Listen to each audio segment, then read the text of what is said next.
Bismillah ar-Rahman ar-Rahim.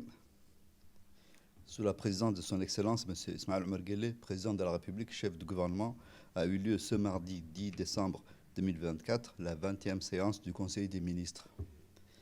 Ont été examinés et approuvés les textes suivants. Ministère de l'Agriculture, de l'eau, de la pêche, de l'élevage et des ressources halieutiques. Projet de loi portant approbation des comptes financiers pour les exercices 2020 à 23 du Laboratoire national d'analyse alimentaire, l'ANA. Les comptes financiers 2023 du Laboratoire national d'analyse alimentaire sont arrêtés en produits à 386 630 000 francs Djibouti et en charge à 581 255 000 francs Djibouti. Les produits de l'exercice se chiffrent à 386 millions et connaissent une augmentation de 45 millions de francs Djibouti par rapport à l'exercice précédent où il y avait 340 millions de francs Djibouti. Quant aux charges, les charges de l'exercice s'élèvent à 581 millions et connaissent une légère hausse par rapport à celle de l'exercice précédent. Les principaux postes de charges sont les achats et autres charges d'approvisionnement, les charges de gestion et les charges de personnel. Les créances clients et comptes rattachés se chiffrent à 13 millions de francs Djibouti. Les emprunts auprès des établissements publics, les emprunts auprès des établissements de crédit se chiffrent à 37 millions en 2023 contre 60 millions en 2022. Les dettes fournisseurs se chiffrent à 24 millions de francs Djibouti. En 2023, le laboratoire a réalisé des investissements de près de 5 millions de francs Djibouti en acquisition de logiciels, matériel informatique et construction et extension, ainsi qu'augmentation des installations. Le Conseil des ministres a également apuré et approuvé le compte financier de l'ANA pour les exercices allant de 2020 à 2022. Deuxième question, projet d'arrêté portant adoption du projet de budget prévisionnel 2025 du Laboratoire national d'analyse alimentaire. Le budget prévisionnel de l'ANA pour l'exercice 2025 est présenté en équilibre entre produits et charges à la somme de 442 470 000 francs Djibouti. Le budget de l'ANA connaît une augmentation de plus 31 millions et passe de 411 millions pour 2024 à 442 millions pour 2025. Les recettes prévisionnelles s'élèvent à 442 millions et sont constituées de redevances sur le contrôle sanitaire des denrées alimentaires, des prestations des services d'analyse d'autocontrôle, des prestations d'inspection mobile. Et l'augmentation des redevances s'appuie sur la hausse observée dans les importations des denrées alimentaires en 2023. Les charges prévisionnelles du laboratoire connaissent une progression en passant de 358 millions en 2024 à 389 millions en 2025, les principaux charges étant les achats, les services extérieurs et autres charges externes, ainsi que les charges du personnel. En 2025, le Laboratoire national d'analyse alimentaire prévoit d'investir 52 millions de francs Djibouti dans la construction et l'extension du bâtiment administratif, ainsi qu'à l'acquisition du mobilier de laboratoire. Il prévoit également l'acquisition de matériel informatique et de matériel de climatisation, ainsi que l'acquisition de matériel roulant. Dans le cadre de ces missions, le Laboratoire national d'analyse alimentaire prévoit d'élargir la gamme des analyses disponibles par le développement de 2 grands pôles d'analyse en physico-chimie alimentaire. Ministère des infrastructures et de l'équipement. Troisième question. Projet de loi portant approbation des comptes financiers de l'Agence djiboutienne des routes pour l'exercice 2023. Les comptes financiers de l'ADER pour l'exercice 2023 sont arrêtés en produit à 1 372 millions de francs Djibouti et en charge à 1 343 millions de francs Djibouti avec un résultat excédentaire de 29 890 000 francs Djibouti. Les résultats de l'exercice excédentaire mais connaît une baisse et passe de 114 millions en 2022 à 29 millions en 2023. Les produits de l'exercice connaissent une baisse également et passent de 1 850 millions en 2022 à 1 370 millions en 2023. Cette baisse est liée à une forte diminution des revenus des prestations de travaux, moins 447 millions, et des produits exceptionnels, moins 275 millions.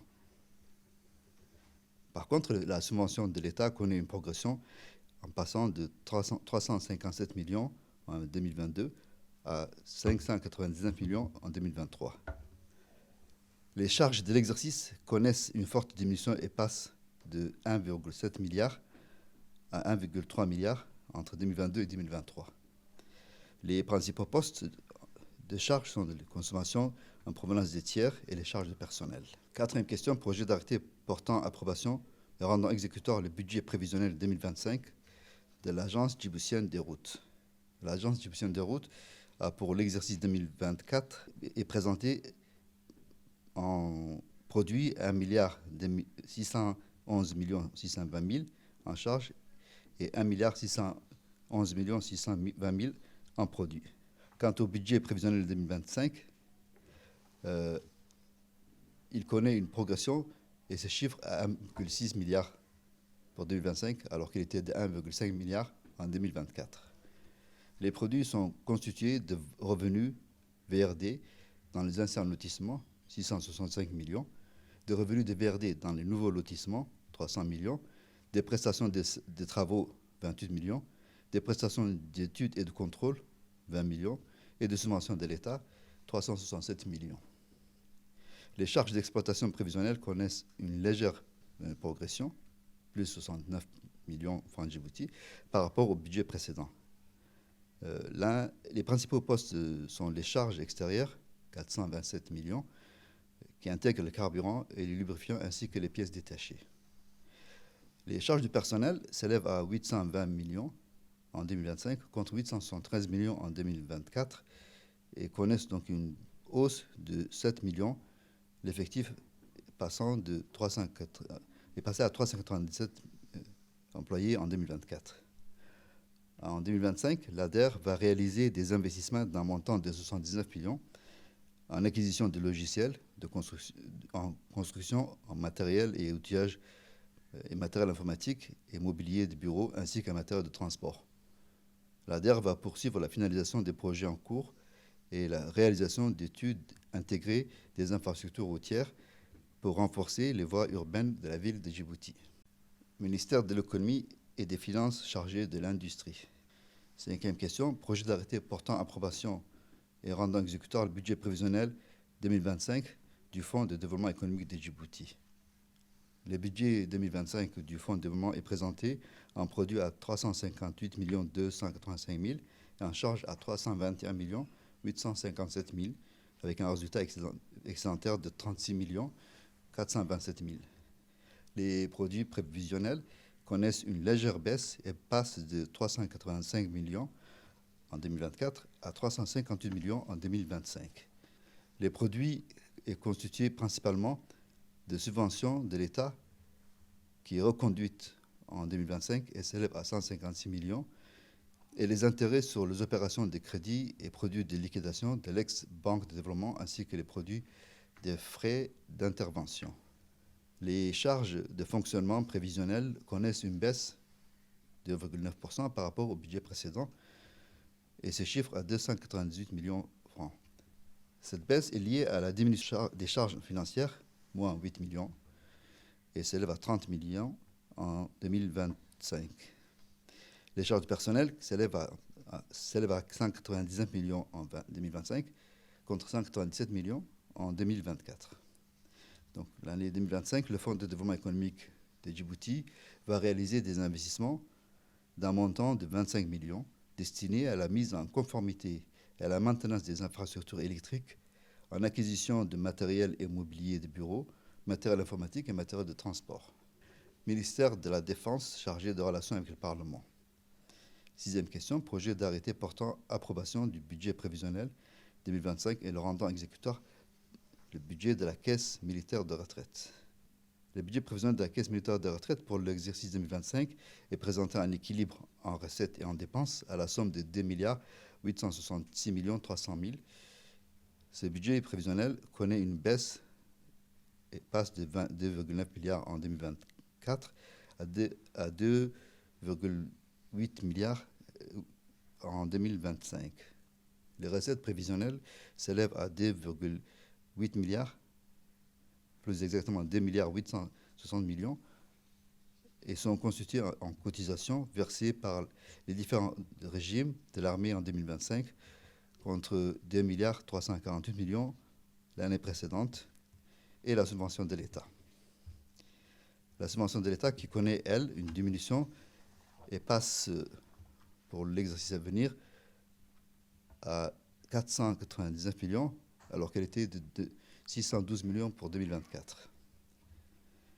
Les dépenses prévisionnelles s'élèvent à 2 milliards 860 millions et sont composées de dépenses techniques relatives aux différents types de pensions, à savoir les retraites, les invalidités, des réformes et des prestations familiales, qui se chiffrent à 2 milliards 600 millions.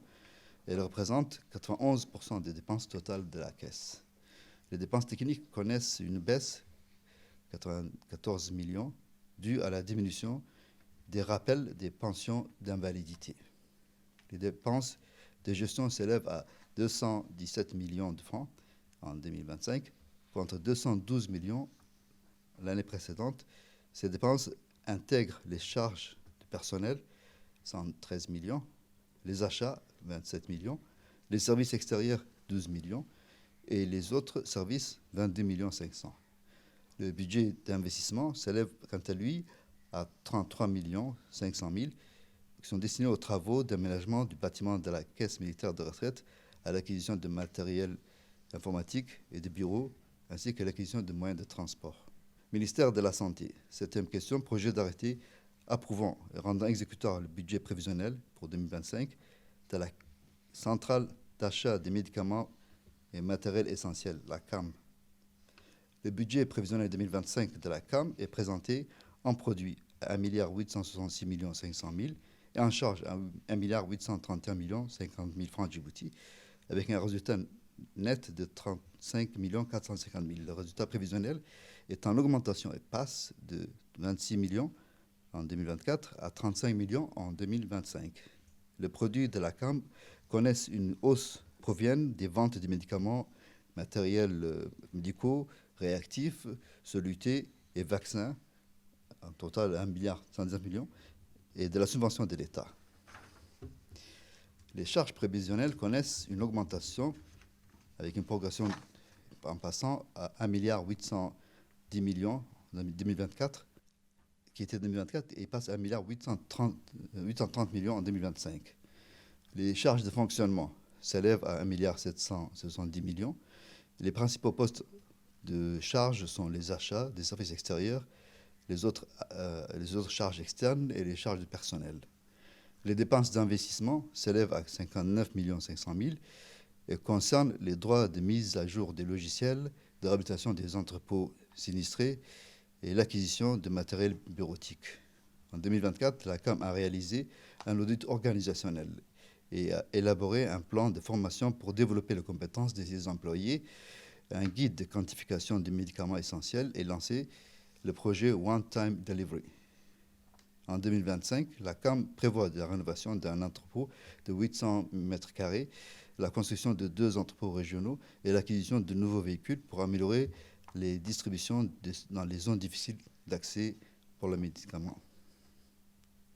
Ministère de l'Énergie chargé des ressources naturelles. 8e question, projet d'arrêté approuvant et rendant exécutoire le budget prévisionnel pour 2025 de la Société internationale des hydrocarbures de Djibouti. Le budget prévisionnel 2025 de la Société hydrocarbures de Djibouti est présenté en produit à 58 milliards 374 150 000 francs et en charge à 57 milliards 695 790 000 francs de Djibouti avec un résultat bénéficiaire de 678 360 000 francs. Le résultat prévisionnel connaît une baisse et passe de 768 millions en 2024 à 678 millions en 2025. Les recettes prévisionnelles connaissent une hausse, plus 3 milliards 600 millions. Elles passent de 54 milliards en 2024 à 58 milliards en 2025. Les recettes sont constituées des ventes de produits pétroliers des produits accessoires et produits annexes. La Société des hydrocarbures prévoit une progression de ses ventes à 305 000 tonnes métriques en 2025 contre 285 millions de tonnes métriques en 2024. Les charges prévisionnelles s'élèvent à 57 milliards 800 millions. Les achats des produits pétroliers et frais accessoires s'élèvent à 54 milliards 900 000 en 2025 contre 53 milliards en 2024. Les autres achats et charges externes s'élèvent à 921 millions en 2025 contre 789 millions en 2024. Le budget prévisionnel d'investissement s'élève pour la SAIGD à 1 milliard 200 millions et concerne principalement la construction du nouveau siège qui sera inauguré début 2025. Les autres investissements sont destinés à l'acquisition de logiciels, au renouvellement du parc informatique, l'acquisition de matériel de bureau, l'agencement, l'aménagement des immeubles ainsi que l'acquisition de matériel de transport. En 2025, la Société des hydrocarbures prévoit la poursuite du projet de construction d'un site de stockage multiproduit dans la zone industrielle de Mirjok, des projets d'importation de bitume pour approvisionner le marché régional et des projets d'importation et de stockage de LPG, gaz de pétrole liquéfié. Communication. Le ministre de l'Agriculture, de l'Eau, de la Pêche, de l'Élevage et des Ressources halieutiques a fait un compte-rendu sur sa participation à la conférence COP 16 placée sous le thème « Notre terre, notre avenir » qui s'est tenue du 2 au 13 décembre à Riyad, en Arabie Saoudite. La ministre de la Jeunesse et de la Culture a fait un rapport sur sa participation à la 19e session du Comité intergouvernemental de sauvegarde du patrimoine culturel du 2 au 7 décembre, qui s'est tenue à Asunción, au Paraguay. Au cours de la conférence, la ministre a pris part à la cérémonie de célébration de l'inscription de RSE sur la liste représentative du patrimoine culturel immatériel de l'humanité. La ministre de la Jeunesse et de la Culture a également fait une communication sur la tenue d'un colloque sur les évolutions et perspectives des archives djiboutiennes 2024 qui se tiendra du 18 au 19 décembre 2024 au siège des Archives nationales, placé sous le thème « État des archives djiboutiens, bilan, défis et perspectives ». 13 ans après le premier événement intitulé « Histoire et archives » organisé en 2011. Cet événement a pour but de dresser un état des lieux sur les archives nationales, de discuter des défis actuels et de proposer des solutions concrètes pour une gestion efficace et pérenne des archives. Ce colloque s'inscrit dans le cadre de la Semaine nationale du patrimoine et vise à sensibiliser l'ensemble des départements sur l'importance des documents et sur la nécessité de procéder au versement de ces archives définitives à l'Agence nationale pour la promotion de la culture, la MPC. Cet événement réunira des experts, chercheurs et professionnels du domaine pour discuter des avancées, des défis et des opportunités dans la gestion des archives à Djibouti, en collaboration avec le secrétaire régional du gouvernement. Je vous remercie.